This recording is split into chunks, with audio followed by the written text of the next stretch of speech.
Cowboys, they got blown out last year by the Niners, lost in the playoffs the year before versus the Niners, lost in the playoffs the year before versus the Niners. All of the Cowboys' dreams as of late have been crushed by the San Francisco 49ers. Shady, let me ask you this, because this is the most pivotal matchup these two have played this season. Is the season over for the loser of the Cowboys-Niners game? Talk to me. Don't mess that lineup up. You might need a bigger head. Hey, quick question though, right? Yes, sir. What are two things you cannot leave home without? Your wallet? Wallet, for sure. Phone? Phone. I got my phones. You got your phones? Because my dad leaves his phone. Let's say somebody's ID. Somebody's ID in here, though. Somebody left their phone at the... James Jones. You look for your ID? Your phone? What happened? You know what I'm saying? What happened? What happened? Come on, man, take your phone, dog. Ain't no money on there. Ain't no money on there, dog. You know what, though? You know what I'm saying? That might be a quick chance. That's a fine, at least. That's at least a fine. That's a 4-year-old wallet if I've ever seen one. looking I'll do my job, and you got a phone. That's my homeboy looking out for me, man. Okay, let me focus. Let me get back focused. Is the season over for the loser Cowboys? Nah, next time that's a fine. That is. Season over for the loser Cowboys Niners game. They trying to skip school and all that. I'm going to say no, right? There's a lot of time left. We're only in week 7. And I know it's like these big brands of football with the Niners, right, and the Cowboys. And it's like, oh, my God, if they lose, that's the end of the world. But no, it's a lot of time left. And I think the Niners, they need it best because of the injuries. Yeah. Right? I know we think they're playing bad, which they are, but I think when they start getting some of their players, but the superstars, we'll see Kyle Shanahan get back to down with these plays. So I'm going to say they got a lot of time. And then Dallas. I mean... them Cowboys. What can we say about them? What right? can we say? They, now I think they need to win bad, right? But if they still lose, what are they, 3-4? Yeah, correct. And it's a lot more time left. So I'm not gonna panic yet, even though I do think this year is looking really, really bad for the Cowboys. All the injuries they got, and they can't stop nobody running the ball against them. Dak Prescott, $60 million quarterback, is not looking like a $60 million quarterback at all. CeeDee Lamb, I'm still trying to see what's going on with him. You know? I can't blame him because he's been so good lately, but they're not connected. So.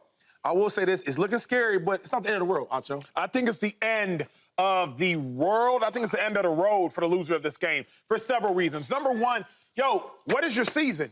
Not all seasons are created equal. The Panthers' hopes for the season are drastically different than the Niners' hopes for the season. I'll tell it to y'all in story form. Me and Shady, obviously, y'all know by now, we were teammates in Philadelphia 2013, 2014. We had the exact same record in 2013, James Jones, as we did in 2014, 10-6. Different results, same record. 10-6, 2013, we went to the playoffs. Had a playoff game at home. 10-6, 2014, we didn't go to the playoffs. So we had the exact same record, but our season was over in 2014, though it continued in 2013. So just because a record looks okay doesn't mean that your season is still alive. If the Cowboys lose this game, coming off of a bye week, versus the worst Niners team they have faced in the last 4, 5, or 6 years, their season is over. Because if you cannot beat the Niners when they are maligned, when they are injured, when they are limping, when can you beat them? Furthermore, if you go to 3-4 and you can't beat the Niners, and you got teams like the Eagles in your division better than you got teams like the Commanders, surprise, surprise, better than you, then your season is over as it pertains to actually competing for even a division championship or competing to get to an NFC championship game. And if you're the Niners, you always beat the Cowboys. That's true. Always beat the Cowboys. You always do. Embarrass them. And if you can't beat the Cowboys, and this is as bad as the Cowboys have been in the McCarthy era with the healthy Dak Prescott, then now we know just how bad the Niners are. Because Niners, you could beat the Cowboys when they had 9 All-Pros. You beat the Cowboys when they had Tony Pollard in his prime. You beat the Cowboys when they had Dalton Schultz, plus CeeDee Lamb, plus Dak, plus Zeke, plus Pollard, plus Tyron Smith. You beat the Cowboys then. And a good defense. And a good defense. Yes. If you can't beat the Cowboys now, how bad actually are you? I think the season is over for both losers because their season chase, they have high expectations. So you think both? Yeah. Both. Both of them. No. Both of them. Say it with your chest. Both of them. I like it. I don't think that if the Cowboys lose, their season's over. I do think if the 49ers lose and they go to 3-5, I think their season's over. Not only are they banged up, they don't have their best players, right? But what we saw from the Rams last night, we'll get there, was super impressive in that division. So it's hard for me to bet against Kyle Shanahan. And it's hard for me to bet, because I'm a Brock Purdy fan, against Brock Purdy. But when you really look at it, Brandon Ayuk gone. Deebo Samuel on the injury list. George Kittle on the injury list. Christian McCaffrey. Hufunga, Hart. I mean, all these guys, right? We talked about it yesterday. High-paid guys. Are they banged up or bad? They're their high-paying guys. They're their leaders. Yeah. And we talked about how scout team has to take over. I don't trust these scout team players going on 3-5 trying to turn this season around. And they also have the fourth toughest schedule remaining. Yeah. The road doesn't get any easier Talk about it, Chase. for the 49ers. With the Cowboys, they would move to 3-4. But something, maybe it's this side of the desk, something about Mike McCarthy, I feel like he can maybe get it turned around. Hey, Mike. You know Hey, what I Mike. mean? And Dak, like I feel like Dak can do it. CD can do it. That defense hasn't been good in Dallas. They can do it. Maybe it's just because James is sitting next to me that I believe a little bit more in the Cowboys. Thank you, Jesus. A lot of prayer. That's what I'm saying. Lot But of the 49ers, for me, all intents and prayer. purposes, season's done if they lose. No, I think there's still hope for both of them. Whoever loses, I think there's still hope. If the Niners lose, I'm not really confident in their division, right? I'm not confident in the Seattle Seahawks. I think they'll drop some games. Yeah, the Rams played well last night. I'm not really confident in the Rams, even though they got back two of their wide receivers. It's not like I'm looking at the Rams like, oh, shoot, can't nobody beat them in the division. I'm not looking at them like that. So if And the Cardinals, get on them, please. Yeah, we're not and the looking at Cardinals, Their quarterback. I'm not worried about them. So the Niners, I feel like even if they lose this game, division-wise, I still feel like there's a chance that they can win this division, right? Yeah. I'm not a believer in those guys.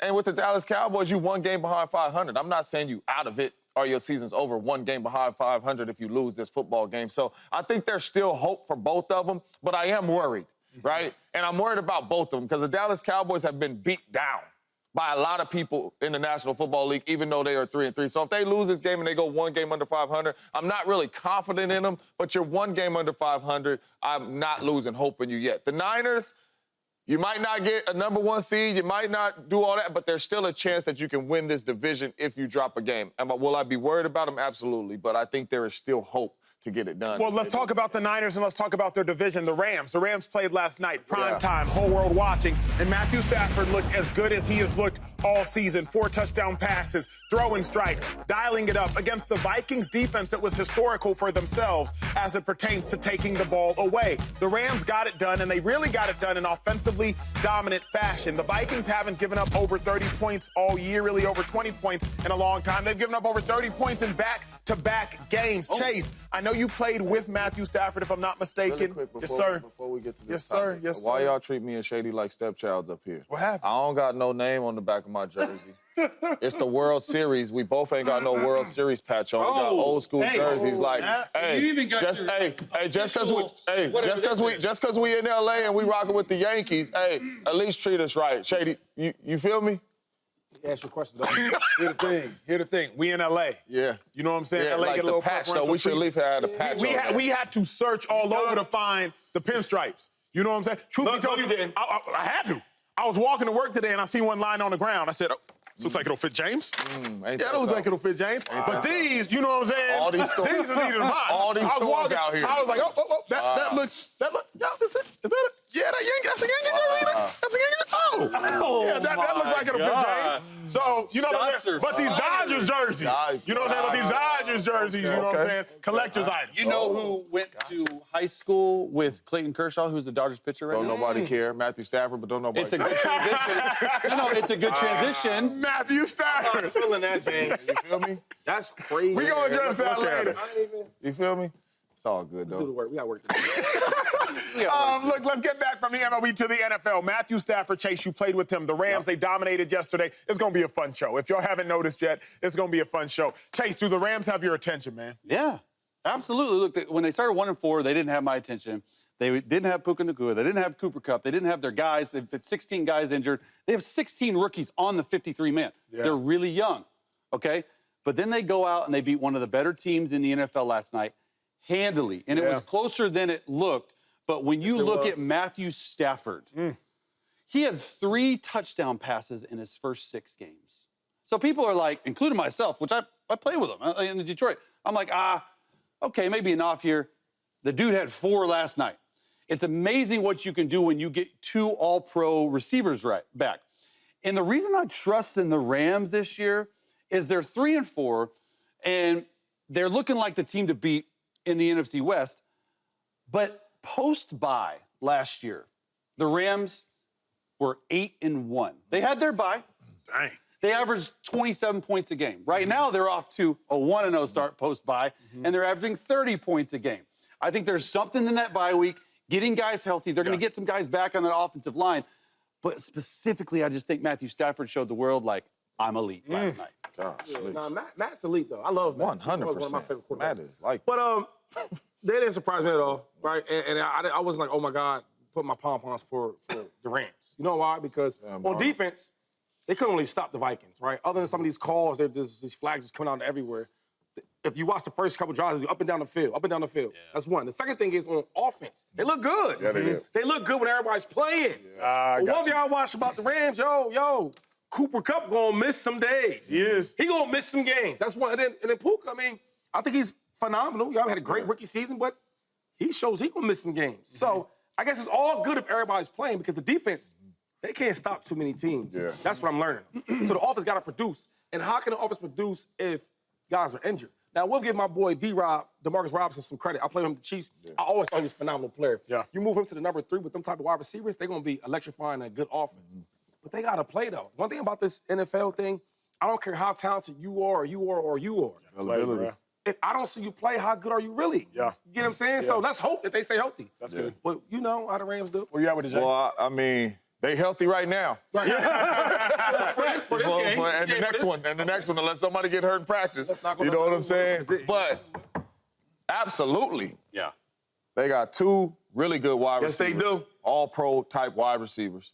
They have a really good running I back. like that running back. Let's not sleep on the running He's game. nice. He can run it and catch it out of the He's backfield. tough. And then you got one of the best to ever do it at the quarterback spot in Matthew Stafford, in my humble opinion. Matthew Stafford is up there when you talk about great quarterbacks. Matthew Stafford is like that. And then you pair them with Sean McVay. Offensively, they're going to be able to score with anybody and everybody in the National Football League. Defensively, like Shady said, we might have to score 3 more points in them. 1 more point in them. We might have to outscore some people. But with what they have and with the quarterback they have, healthy, the Rams is going to be a problem. It's not too many teams want to see the Rams right now. Changed though. So before this game, right? If I ask anything about the Rams conversation, your face, you like, Yeah, no, I wouldn't think they could do it. You too, right? And 1,000% me too. So let's just keep that in mind because injuries is part of the game. Yes, sir. And I know playing certain teams, we used to play like game planning. Man, we in week 2, right? And we may play this team, it's a divisional game, we might play him in week, 14, right? He looked good in week 2. But I know something about Robert Griffin, right? He's always hurt. And he probably gonna be there in week 14. And that's what happens with the Rams, same thing. I know you're looking at me, but If they stay healthy, that's real, that's a real But thing, though. it's real, but here's why the Rams will always have my attention. Because they got a good quarterback and they got a good coach. And good is an understatement. Exactly right. They got a great quarterback, they got a great coach. What up, YouTube family? Welcome to the facility. Thanks for watching, and you better be sure to hit that subscribe button if you want to get more highlights from the show and all of our exclusive content.